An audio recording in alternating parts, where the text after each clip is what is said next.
In 1986, after 20 years as a lighting designer and manufacturer's representative, I decided to work at something that had been an interest of mine since the age of 10, when I started to play the clarinet, and that was classical music. I resumed playing the clarinet in later life and especially enjoyed playing along with classical music that was recorded without the solo instrument. That type of music was only available on 33 1/3 discs and cassette tapes, which was a big pain in the butt because it was seldom played at the A440 pitch that the player tuned to. You'd have to have special playback equipment to adjust the speed of the recording. About that time, the audio CD was developed, and that system reproduced music at the exact same speed as it was recorded. I had the idea that I could record music in a studio to the A440 pitch, produce it on CDs, and every CD player in the world would reproduce the exact same sound.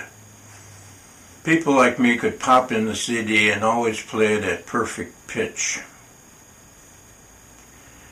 I continued to keep my lighting design and rep businesses in operation, but spent much of my time learning the music production business and attending recitals in Berkeley and San Francisco to determine which musicians I could hire to record the CDs.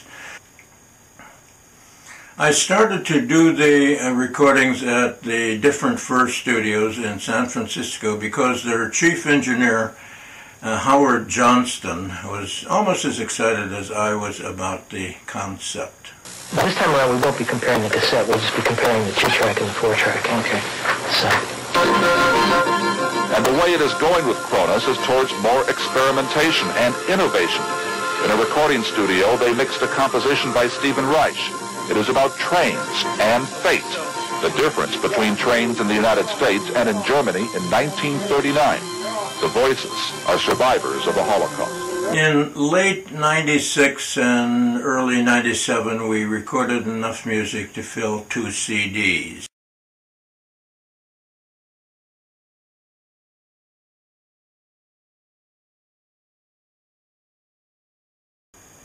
I took the masters down to Los Angeles for the pressing, did all of the design for the labels and covers, advertised in music magazines, and was lucky enough to have an article about my To Make Music label in a national magazine in January of 1988.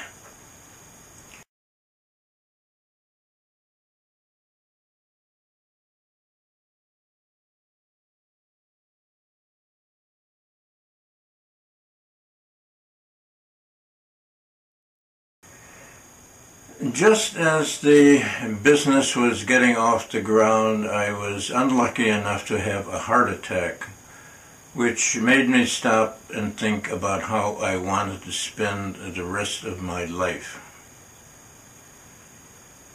I decided to retire and spend the rest of my time on Earth trying to bring even more happiness, if that could be humanly possible, into the life of my companion of 37 years.